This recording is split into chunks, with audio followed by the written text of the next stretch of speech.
Thank you very much, sir.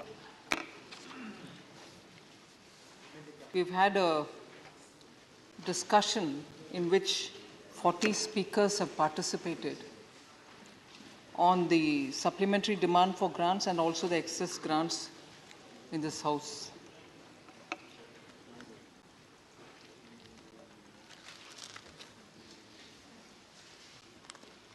There has been a concern expressed by many members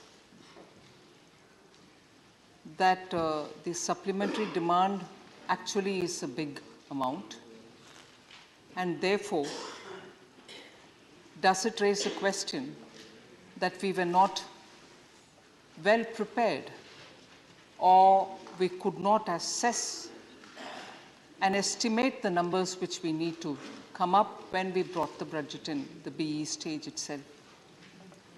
So questions about how efficiently these assessments were made was repeated by several members. So it is not unusual for governments to come up with supplementary demand for grant, sometimes one, sometimes two. I think there's been an occasion where a third one has also been brought in.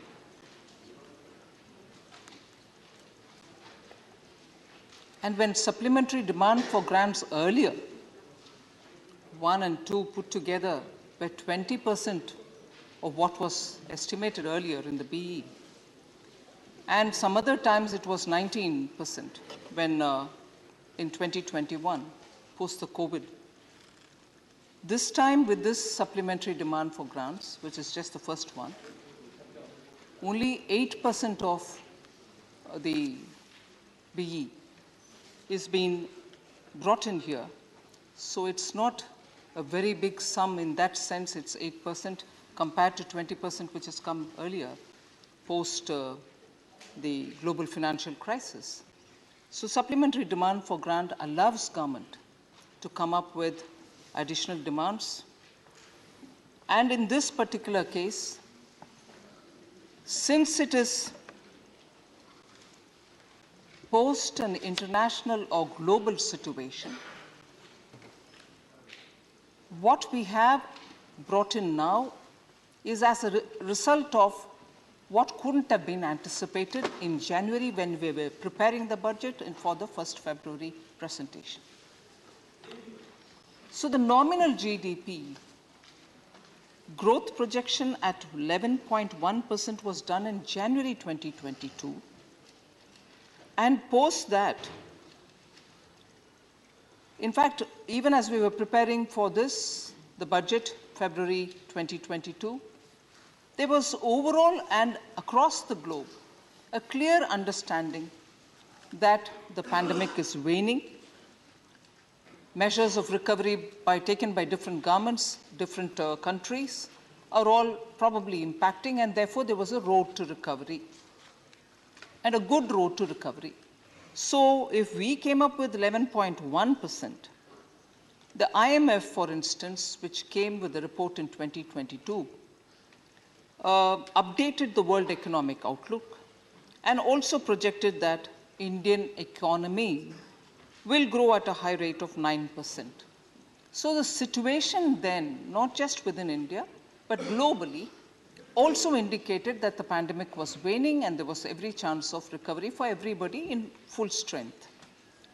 But then came late February, the Russia-Ukraine war, and the complete disruption in supply chains, particularly for food and energy, all of which has led to countries looking at ways in which they had to give a greater push towards growth and recovery.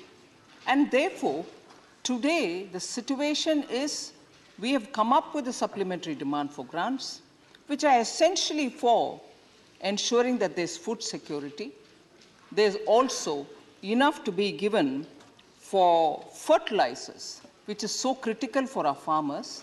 And therefore, the items under which we have come with the supplementary demand all are in the direction of ensuring that the Indian economy, particularly the poor, the farmers, and so on, are given enough support. So this is essentially a budget with supplementary demand which keeps the necessary support which has to be given for those who need it. And therefore, I'm sure, I've heard many people say that they don't disagree with the supplementary demand and they are fully in support of it. I'm very grateful for that support. But the apprehensions people have in their mind that this was because you couldn't estimate it earlier and rightly earlier and therefore you're coming with a correction is not well founded at all. Situations have developed in such a way post the war and post the disruptions which have been happening till recently also, we needed this additional support to be extended. So former Finance Minister who opened the debate actually spoke about various specific issues and raised probably 5 + 1 or 6 issues in total. But where he speaks about where are you going to raise this 3.25 lakh crores, which is what is mentioned in the supplementary demand. And he also questioned, saying, are you going to borrow, or are you going to raise revenue, or what is it? Please let us know. Sir, in September itself, Government of India has made it very clear that we are not changing our borrowing schedule, which gets announced. And in September, we announced for the second half year. We have not changed our borrowing plans, which means we are very clear that we are going to see that the revenue that we are generating is sufficient to take care of this additional. Because, for instance, sir, during the first 7 months, April to October, of the current FY, gross tax receipts have registered a growth of about 18% over the previous year, actual for that period. This is substantially higher, sir, than the budget growth of 9.6 over RE of last year. So there's enough buoyancy which gives me the confidence that we will be able to fund this supplementary that we have come up with the demands. And that is reiterated and reinforced by the fact that even in September, we have given no changes to the borrowing calendar and announced it as well. So also, the question was raised about reduction in the corporate tax. Are you giving bonanza to the large corporates? So I would want to just highlight a few facts. So in 1994, under Dr. Manmohan Singh, the corporate tax was cut to 40% from then prevailing 45%. Then in 1997, sir, the then finance minister, who honorable member is here now, Shri P. Chidambaramji, brought the corporate tax down to 35% from 40%, after also abolishing the surcharge. Then from 2000 onwards, surcharges were back, raising the total corporate tax again to about 36 to 38%, which continued for the next 5 years after that. But then it was Mr. Chidambaram again who reduced the corporate tax to 30% in 2005, although along with the surcharge, the actual rate was about 33%. Were they bonanza to corporates also? Were they bonanzas at that time? So if that is bonanza at that time, bonanza now, it is not. Because we think when you reduce the corporate tax, and especially post the 2014 situation that we've been monitoring, getting the banks to be healthier, getting the economy to come back after being in fragile 5 situation, the twin balance sheet problems where companies were laden with debt and so on. Cutting down the corporate tax was only following some of those measures, which is important for business to grow in India, manufacturing to grow in India. So I just want that to be upfront put before this August. So there was this concern that are private investments not happening?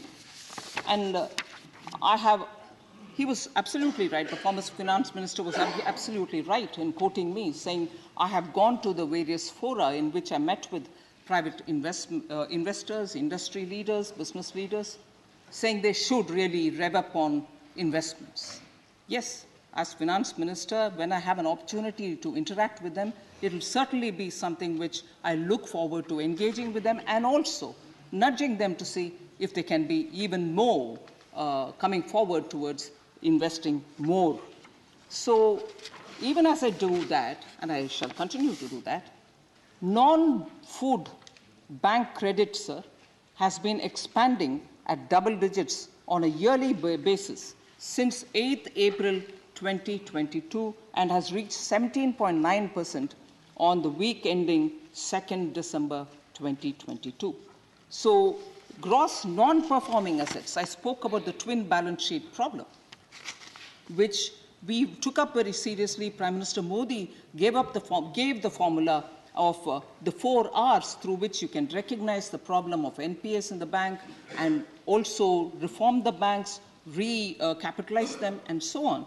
So as a result of which, the twin balance sheet problem has been addressed. Gross non-performing assets have come down to a 6-year low of 5.9% in March 2022.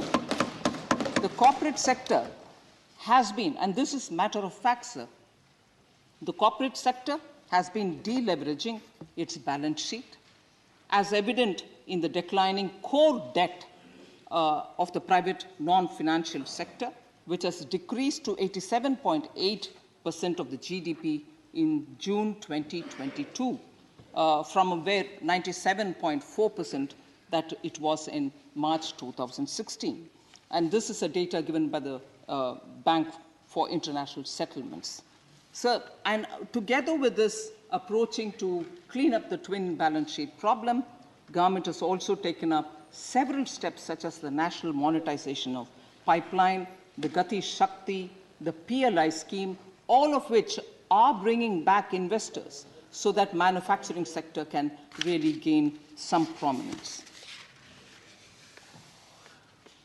Honorable former finance minister also raised this question about doubling of the real GDP. He observed that from 1990-91, it took 12 years to double the GDP, that is 25 lakh crores to 50 lakh crores. And then it took only another 10 years to double to from 50 to 99 lakh crores.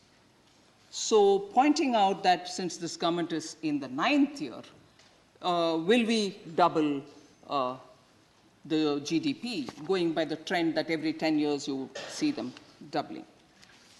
So Indian economy certainly witnessed an average growth of 6.6 from 2014-15 to 19-20. But these 10 years will have to also be looked at, particularly the last 5 years will have to be looked at from the point of view of COVID as well, where 1 full year we had to get into negative terrain as a result of the way in which globally all economies were thrown hither-thither, and the lockdown and so on. So despite that, I can only say that we are somewhere very close to doubling it. We still have 1.5 years to go for completing the 10 years, but that is something which I want to draw your attention to. So equally, it was pointed out by the Honorable former Finance Minister that major world economies are facing recession, and India's exports and growth will fall in the coming quarters. Is the government seized of the fact? Is a question which the Honorable Member raised. I would like to just highlight that global economies, many of them, large developed economies as well, are facing recession. Because I think the way in which they handled the COVID, as different from the way in which we have handled COVID in India. Because the tendency was we should give money in the hands of the people, go printing notes. And here, I would like to quote former finance minister saying, borrow and spend, and even print money to reboot the economy, was a suggestion given by the Honorable former finance minister. As we close the calendar, sir, calendar year 2022, we should look at the negative effect of the implementation of such a suggestion by the other countries. And recession is happening there, perhaps.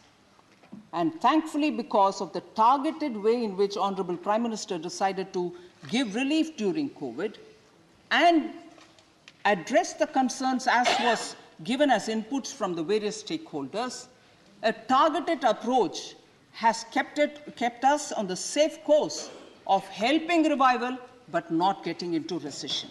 So this is something which I want to highlight here. In fact, the latest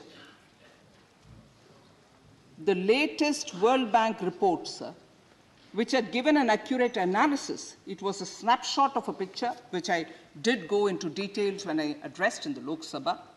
When the world was dealing with taper tantrum, the situation then has been compared with the situation now, and the latest World Bank report has given a clear, pointed analysis where it says macro fiscal fundamentals are better than they were during the taper tantrum episode in 2013, speaking about India, when India was classified under a fragile 5. So, if macroeconomic fundamentals are better now, post the COVID, and this is not my observation, this is coming from World Bank, and I'm not comparing it with how things were handled during the taper tantrum 2013. It is World Bank saying that we have in India kept our fiscal fundamentals better now than how it was kept at that time. And multiple times, both the IMF and the World Bank have said in several occasions, India is the brightest spot in the global economy and is an island of hope for global growth. So I just want to highlight the fact that real GDP growth and doubling of it is certainly a good indicator for which any government should work. But the way in which we have handled during COVID has kept us away from recession, whereas those who followed certain common principles, which was heard as advice given here also, have gone into recession. So then, 4 engines of growth. Government expenditure. I'm grateful it was observed, not just by former finance minister, but by many other members as well, that government's public expenditure is going on and good numbers have been allocated in the budget and so on. So I just want to highlight on private investment on which many members voiced concern saying, is it happening, is it not? And specifically, former finance minister also raised concern about it. I want to highlight how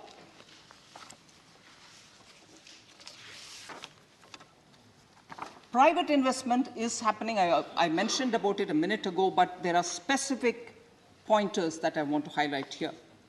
In April 2022, sir, the credit rating agency of India, ICRA, the ICRA, said that some of the key industries showing healthy capex include energy, which is power generation, predominantly renewable and storage, transmission, oil, gas, and also green hydrogen. Then digitalization, including data centers. Core industries, including cement and metals, automotive, mobility, pharmaceuticals, chemicals, textiles, all of them are seeing healthy capex happening. This is April 2022 by ICRA. Then second, sir, on 2nd June 2022, I'm taking the name of a particular largest cement maker, not taking the name, but I'm mentioning it, has approved a new capital expenditure, big number, 12,886 crore. And that is purely to increase the capacity of cement production in this country. Third, sir, Private sector capex announcements are up 35% year on year and 53% above pre-COVID levels. This is a report from one of the equity research companies. Financial year 23, India private sector capex is seen to be driven by chemicals and renewable energy. This is an observation by one of the institutes which looks at equities research. And finally, on 14th December 2022, the Mahindra Group has announced 10,000 crore of investments in EVs in Maharashtra. So, private sector capex is happening, and it is something which is got to be noticed because of the favorable policy. The PLI, for instance, is a policy which we are seeing absolute robust response from the industry. 14 sectors have been given PLI, and that is drawing a lot of investments to come into the country.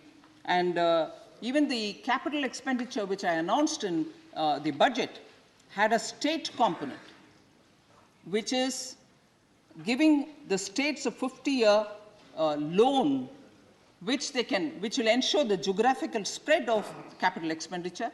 And given that the current bond market and the yields are going up, that is an expenditure which the government of India is bearing, the interest. But we've given it to the states so that that can happen in all the states across. And that will also help us that will bring in the virtuous cycle, because the government would spend on investment, infrastructure building. So private final consumption expenditure stood at 58.4% in quarter two, in 22-23, the highest among second quarters of all years since 2013-14. And similarly, exports have been buoyant and at 23.3% of GDP in quarter two of 22-23, which is again highest among second quarters of all years since 2015-16. So contact-intensive services, that sector has completely recovered the pre-pandemic gross value addition levels in quarter two itself, and now they're going further. So largely the concerns which the former finance minister has expressed are concerns on which I'm happy to respond, that actually positive growth is happening. And I would like to assure the House that we are keeping a good eye on inflation-like considerations, which are purely extraneous nowadays because of the fuel, fertilizer prices. So Member Derek O'Brien, who also spoke, is not here. He did explain, saying he's not going to be around here. He's going because of a pre-scheduled event. However, on some points, I would certainly like to respond to him, although he's not here, sir. There was a concern expressed that the states were spending 46% more than the union government in 2014, and now 150% more than the union government. So I'm not sure where he's obtained that number, but the states, and also he linked it to states borrowing, limits. So the 15th Finance Commission has recommended that we should, in 22-23, allow states to borrow 3.5% untied, and tied can be 0.5%, 0.5%, exactly what we have done. And for 23-24, the Finance Commission again said till the end of the finance cycle, the Finance Commission cycle, it should be 3% of the GDP untied and 0.5% tied, linked to power sector reforms. Exactly the same is being followed by us. So I just want to also inform Member Derek that the share of the central taxes used to be given out on the 20th of every month. In fact, just to help the states to have the money earlier, we have advanced it to 10th of every month. Now, 10 days earlier, states receive the central share of the central taxes. So 10 days in advance. And again, we've also given 2 advance installments, released it so that states get the money in their hand well before the expected times. Even GST compensations have been sent well in advance, sir. And there's always this question of this much is owed to so-and-so state. I've made it as a point to answer during question hour as well, that if the utilization certificates reach us, we clear it immediately. And if the utilization certificates have not been given, the due is lying with you rather than with the Government of India, whichever state. I'm not pointing a finger at any one particular state, but it is the utilization certificate which really is the important point. And also this question about cess collection, cess and these surcharges. I just want to highlight, cess collection takes time. But in the meanwhile, because the focus on which the particular item on which we've collected the cess, whether it is road and infrastructure, whether it is education, health, whatever, because those schemes will have to be funded, even if the collection is less, we have drawn from our own resources and sent the money in time. Just for the year 21-22, I'd like to highlight road and infrastructure cess, sir. 1,95,987 is the amount to be collected, which was collected for the year 21-22. But much before itself, 2,51,738 crores have been given, amount utilized by the states. So collected cess is not with me. I'm not sitting and earning interest, nor do I have an area where I'm privately spending it. It is all going to the states. Similarly, GST compensation cess, 1,04,623 is all that was collected 21-22. But we've already given to the states, amount utilized is 1,10,795. Again, there, what was collected, what's being given is much more than what has been collected. Third, sir, health and education cess, amount collected 2021-22, 52,732 crores. What was utilized for the states? 287. That's a health and education cess component which has gone to the states. National calamity contingent duty, 6,138 crores were collected, whereas 6,135 crores have already been given, just 3 crores short, but it's already been given to the states. So I just want to highlight the fact, sir, that members please do look at data. When claims such as, oh, cess is being collected, you're not giving it, we cannot do anything with it unless it is given to the states to create that infrastructure.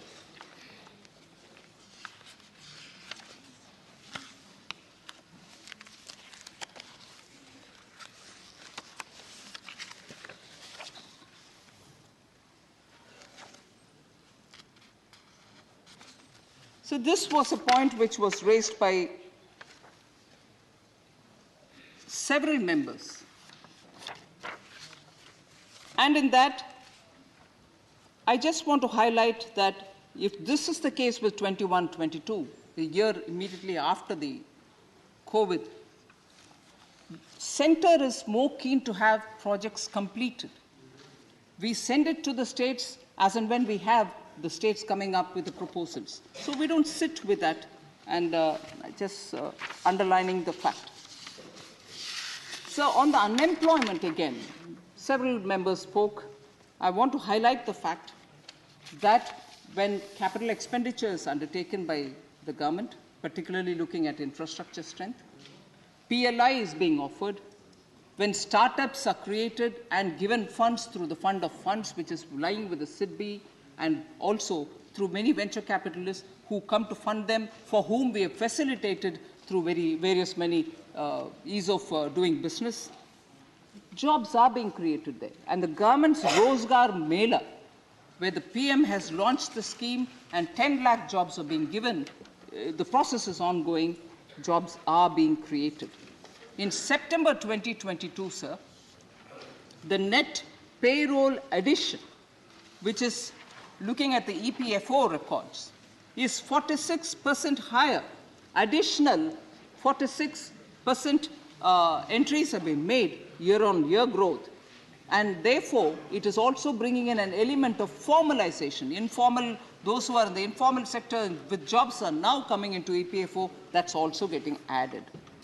Now, the same, the employment figures periodic labor force survey report has highlighted that the unemployment rate in July to September 2020 quarter in urban areas stood at 7.2 compared to 8.3 in July-September quarter of 2019. So, unemployment figures are gradually, of course, it is got to be monitored almost every day, but it is gradually coming down.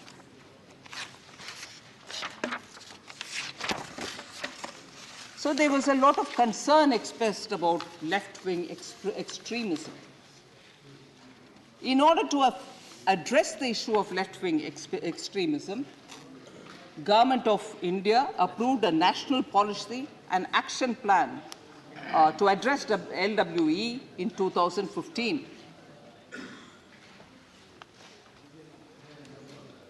Because the policy has been steadfastly implemented, there's a consistent and steady decline in violence in the LWE affected areas. I want to highlight, sir, in 2010, 465 police stations where really the violence was active in those areas, 465 police stations, and spread in 96 districts. Whereas in 2021, 191 police stations alone are affected in 46 districts. So there's a drastic reduction, sir.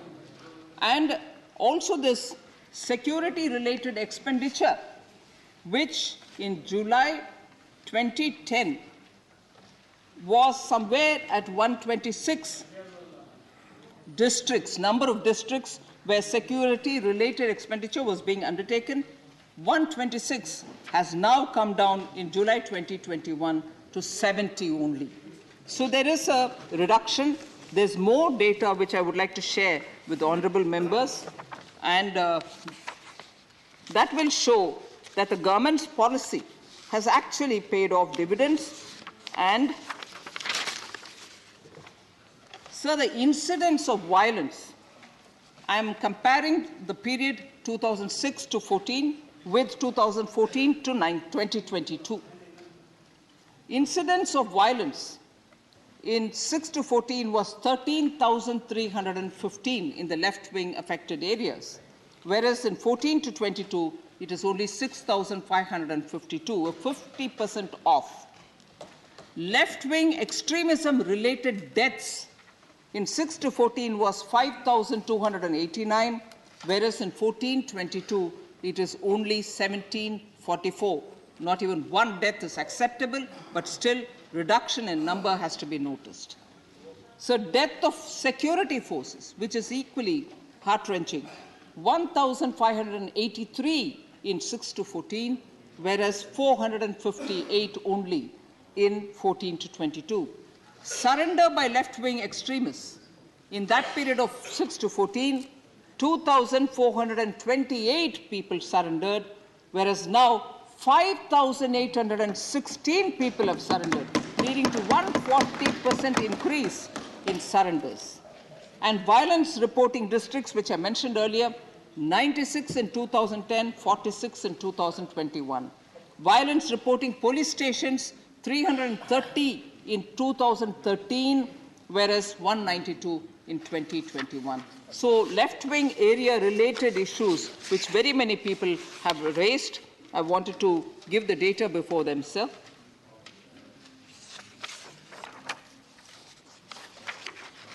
So Honorable Member Kanimuri had raised questions about MSMEs.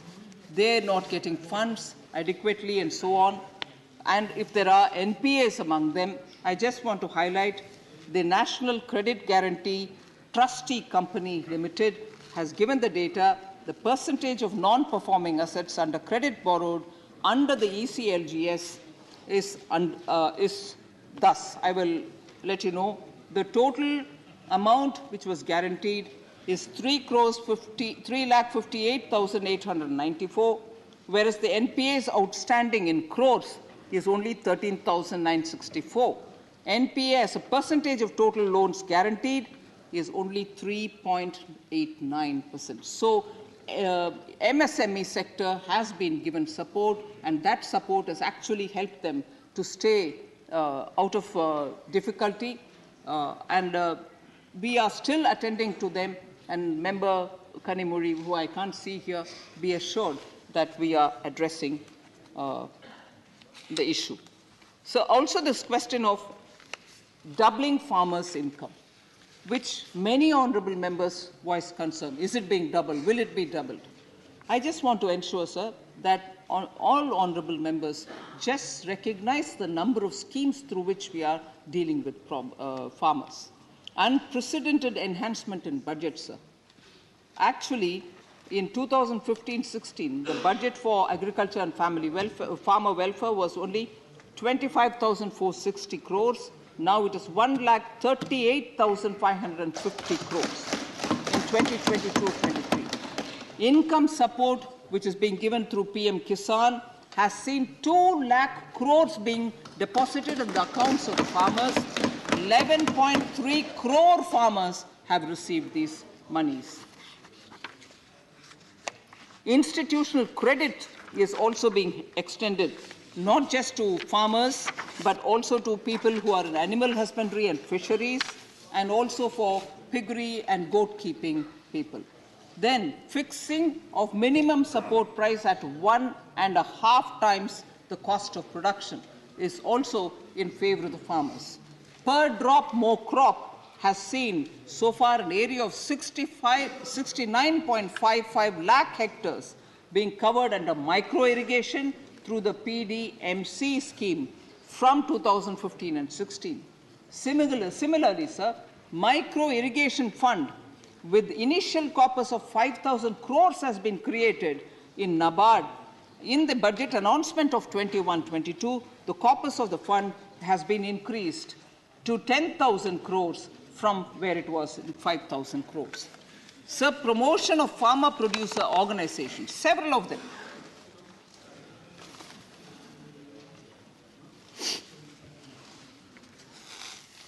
FPOs, we said 10,000 of them will be launched. 29th February 2020, the Honorable Prime Minister came up, launched that budget, outlay of 6,865 crores, which will last till 27-28. So, providing soil health card, improvement of farm produce logistics, introduction of Kisan Rail are all taking care of the farmers, and that will naturally lead to bettering their income. So, Member Raghav Chadda is not here. I just want to highlight that he said underestimated BE numbers and mismanagement of budgetary allocation. I thought I've addressed this, but I just want to highlight the fact again that after the global financial crisis, 2008-9, 20% of the original budget came as supplementary demand for grants, 20% in 2008-2009. And after the COVID crisis in 2020-21, we have come up with a supplementary demand for grants for 19%, whereas what we have come out now is only 8% of the fiscal. He also, Honourable Member Raghav Chadha also said that, debt and total debt, outstanding debt for the central government. So central government debt, or the total liability of the central government, has actually been coming down since 2013-14 till we were hit by COVID. I just very quickly run down the numbers, sir. 2013-14, as a percentage of GDP, it was 51%. 14-15 saw it come down to 50.1, 50.2 the next year, 48.7 next year, 48.5 the next year, 49.0 the next year, which is 2018-19. But post-COVID, sir, it went up to 52.4, which was drastically brought down, 52.4, 61.6, but which was brought down to 58.7. It is coming down even as we speak. So we have been careful about the borrowing and also the liability of the central government. Sir, Member Raghav Chadha has also been saying things about inflation, and in a very colloquial and also very populist way, he said, what is Aadhaar card? You should actually be giving Udhar cards. And he also said, inflation, the wholesale inflation, WPI inflation is high and it is in double digit. Sir, he's a qualified accountant. Honorable member is a qualified accountant. I'm not one. So with my limitation, but I still want to present before him that he should kindly look into the numbers before he speaks. He's not here, unfortunately. Sir, at one point in time, during his Gujarat visits, the honorable member had mentioned that every person in Gujarat has a debt of 58,000 crores per capita, that is, every person. And the Gujarat government spends 38,000 crores on every person annually. Sir, unbelievable. I would like to request the honorable member to revisit his numbers.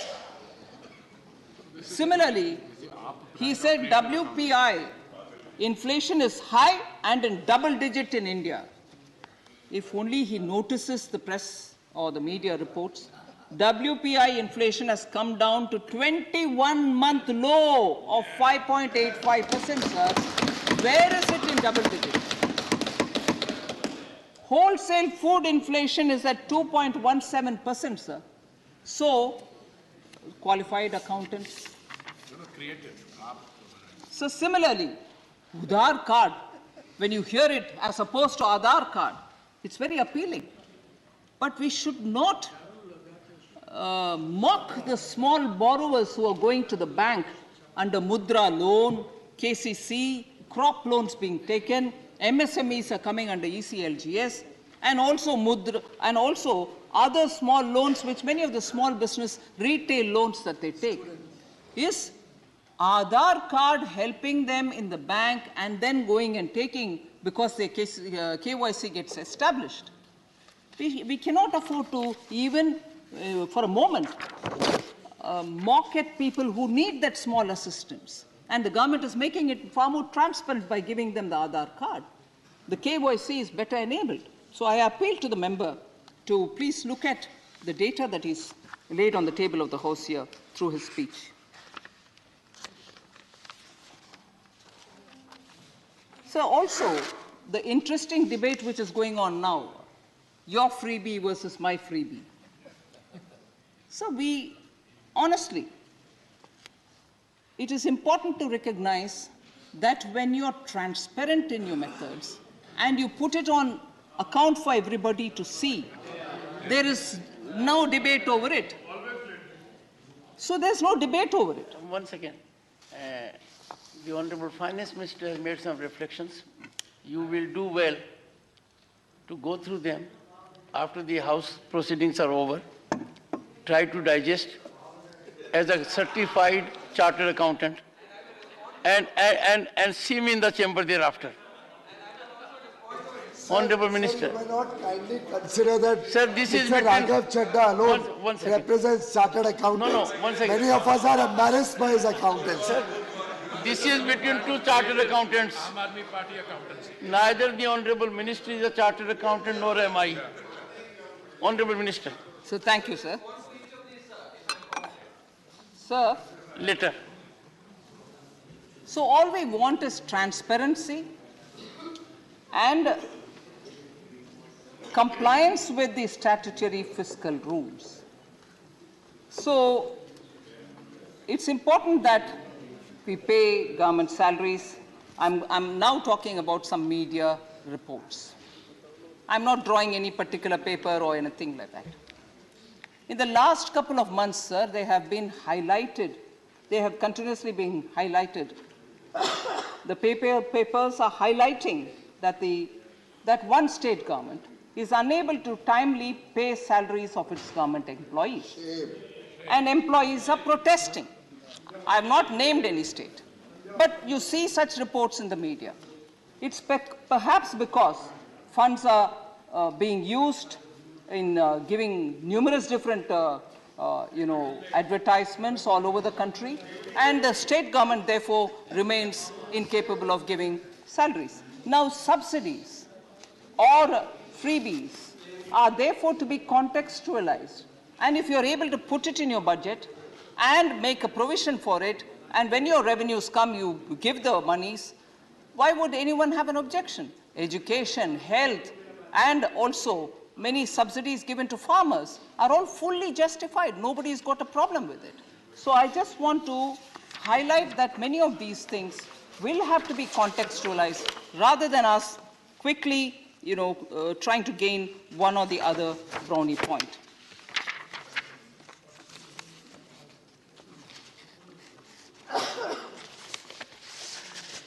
Sir, there were discussions on malnutrition. Honorable Member Ami Yagnik, with whom I've had from before the time when BJP came to power, a lot of interaction in television debates. I respect her for the dedication with which she does her business. I just want to highlight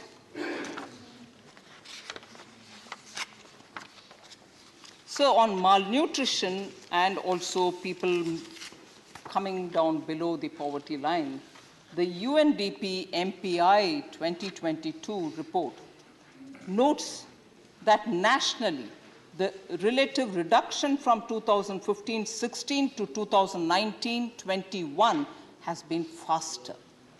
11.9% a year compared to 8.1% from 2005-6 to 2015-16.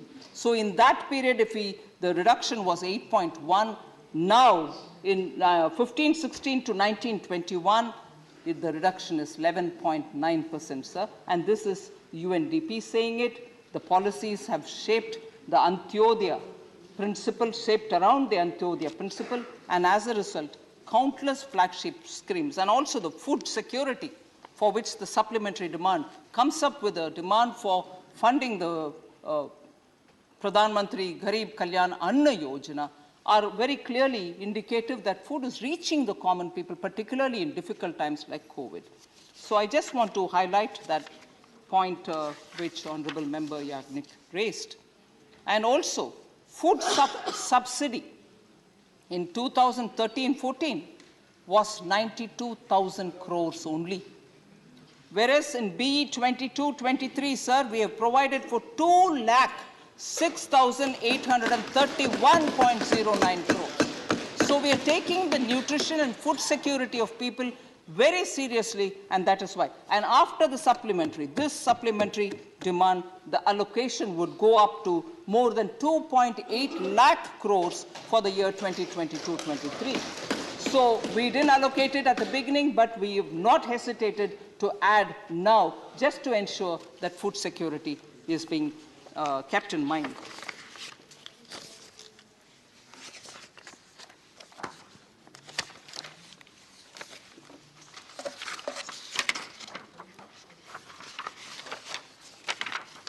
Sir, Honorable Member Manoj Jha, you obviously referred yesterday saying the two of you all are from the same university, so there should be some camaraderie. I just want to highlight, sir, it was very interesting to hear Honorable Member speak about double-engine Sarkar, and that it's not constitutionally envisaged, and you are trying to make sure by doing this, for those states which are not double-engine, it is becoming trouble engine. He said that. So I just want to highlight how trouble engines work. Sir, when the central government was with the UPA and the party to which Honorable Manoj Jha belongs to, between 2004 and 14, the deliberate way in which many states were put to difficulty are so many that your words of troublemaking or trouble engine, not double engine, are so true. Trouble engines were then and not now. Trouble engine, Sardar Sarovar Dam, sir. The plan was made in 1979. The construction began in 87. And the Honorable Chief Minister, now the Honorable Prime Minister, was begging with the central government, saying, let this get completed because the state is a semi-arid state. The Gujarat water table was going down and measures taken by Honorable Chief Minister then was trying to help farmers. But Sardar Sarovar, every trick in the bag was used to delay the project. And I'm now quoting from Honorable PM's speech in 2013 and again in 2017, the UPA government was the troublemaker for Sardar Sarovar Dam. And it did not give the necessary clearances and used every trick in the book to delay the project, just for settling political scores. Gates of Sardar Sarovar Dam was not allowed to be installed despite repeated requests. That's trouble engine, you know, Manoj Jha ji. Again, sir, UPA government did not approve the Taranga Ambaji Abu Railway Taranga Ambaji Abu Road railway line. And that's been waiting for a long time. Why shouldn't people vote for double engines, sir? If this is the kind of trouble engines create, and that trouble engine is not here. It was there. You were a partner to it. Similarly, sir, Gujarat government's gas pipeline and gas distribution projects. The network was laid at the state's own expenditure, but it cannot be completed, nor was gas connection or gas to be received from the port to be given through the network. And that was also a tweet and a blog which Honorable Prime Minister now and the Chief Minister then had written in 2013. So these are instances, and much more than that, sir. Honorable Member John Britas also speaks about center-state relationship. He belongs to a party which became a victim of the trouble engine, even in 1959. The misuse of 356, the misuse of article, even now, I'm glad to hear, but you are very cohabiting comfortable with them. Sir, article 356. You are against? Oh, really? Oh. Because I see quite a lot of friendly matches happening between the two. Sir, article 356, the misuse of it began in 1959 when EMS Namboodiripad government was thrown out, saying, law and order, you get out. Sir, August 1984, Governor Ramlal dismissed N.T. Ramarao's government in TDP government in Andhra Pradesh. And similarly, sir, many such. In 16 years of her power, Srimati Indira Gandhi misused Article 356 50 times. 50 times, 50 times. Tamil Nadu government also dismissed MGR government. Yes, MGR government, also the DMK government. Yeah. Post-emergency, DMK government also was dismissed. So, misuse of Article 356, central state federalism relationship, both RJD and CPM should now stand up and say, was it better? Trouble making, trouble engine. Where is the trouble engine? So, let's be sure that double engine works. Trouble engine is the one which did all this for us. Please. Sir, also, Honorable Member Manoj Jha said, like many others who said, sir, that the government is working only for the corporates and not for the Aam Aadmi. I just want to highlight and thank Honorable Member Ajay Pratap Singh. I can't say, he's here. he started listing out, saying, is this for the corporates? Is this for the corporates? He was right. Our government, sir, works on the development of all and appeasement for none principle. Our principle is that. Development for sabka saath, sabka vikas. There is no appeasement. And therefore, when you have Jandan Yojana, is it going for the corporates? Jam Trinity went for the corporates. PM Ayushman Bharat, does it go for the corporates? Ujjwala, does it go for the corporates? Ujala, does it go for the corporates? Krishi Sinchai Yojana, Fasal Bima Yojana, do they go for? And this subsidy, this supplementary demand for grants asking money for fertilizer, does the fertilizer go for the corporates? So, it's very easy, sir, to, chamatkar se ye sab baat bolna aasan hai, magar housing for all. 80 crore people get free food grains. Is that going to your corporate friends? To whom both the Congress party and later the communists as well don't want to take any action. One port was given on a platter to one of the big A's, which gets quoted to us very often. They invited them saying, come, develop this port. Okay, that was Congress. Afterwards, the communists came. They didn't take it back. You want those corporates when you want that port to be developed, both Congress and communists. Friendly match, John Britas. Please take your seat. No, sir. No, wait, I know how to, please, go ahead. Sir, so when we do it, it's wrong. I'm glad to hear John Britas say that, sir. Through the chair. Yes, sir. I'm very glad. Is there anything wrong with that? Yes. So when you have projects which are through an open, transparent tender process going to a particular corporate, we doing it will become, oh, you're giving it only to Ambanis and Adanis, whereas they invited on a platter, come and develop my Virinjam port. Honorable Minister. Rajasthan. And in Rajasthan, sir. Honorable Chair, Rajasthan has given lands to one of the big corporates. Was that? And there are other states also like that. So corporates is only a pet, bait which they like to throw. But when they do it, it's all chup chop. At that time, the friendly match between Congress and communists will go on. Yes, it will go on. Sir, also, Please. also, sir,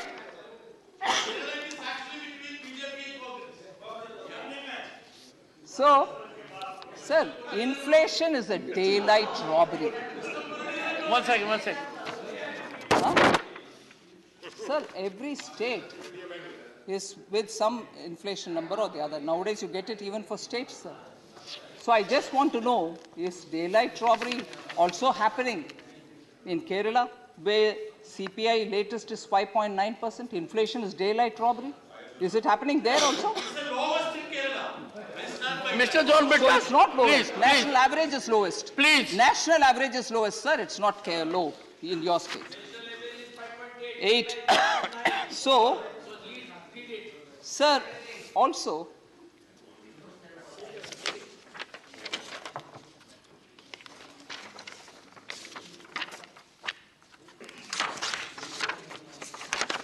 Sir, Honorable Member Dola Sen spoke about BSNL. She's not here. If I should expand, there are other members of our party here. BSNL has not been taken care of. I just want to give 2 numbers and leave it, although I wanted to expand, but I wouldn't in the time being what it is. Sir, Cabinet approval for revival of BSNL in 2019 gave 54,021 crores, and that's for pensionary benefit, which is spread over 10 years, ex gratia, capital infusion for 4G, grant for GST for 4G spectrum, that 4G which the UPA hadn't given. So, BSNL and MTNL, 54,021 crores in 2019. 2022, sir, 1,23,757 crores is what the cabinet's approval is for BSNL. And what is it for? AGR dues of BSNL amounting to 33,000 crores and odd, reissue of 9% non-cumulative preference shares, allotment of 900 and 1,800 megahertz spectrum, which later on can also be helpful for 5G, then restructuring and operational integration, capex requirement, and compensation to BSNL for unviable rural wireline services. So BSNL is being taken care of, not just in 1 year, not just for one head, but overall revival of BSNL. Sir, I've also heard, sir, a lot of people saying, oh, you can't harass, the point which both Manoj Jha and John Brittas made, later on member Priyanka Chaturvedi also made. 28, that you're using ED to oppress opposition parties, and you're not able to. No, sir.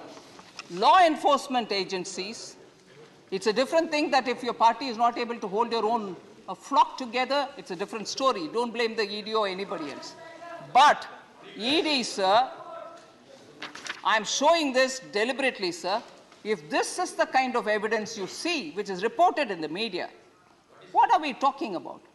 Cash found in a minister's house. I'll verify it and leave it on the table, sir. Please, put it on. I will authenticate it and leave it on the table. Yes, Please I'm conscious of what the rules that the chairman says. I will authenticate it and leave it on the table. Honorable Minister. But with this kind of evidence. Honorable Minister, please authenticate the document and leave it on the table. Absolutely, I will do that. And I have issued, one second, Mr. Vikas, and I have already given directions to some members to do similarly. I hope they do it. Please, go ahead. Sir, and also this question of, 1 minute, sir, I will just...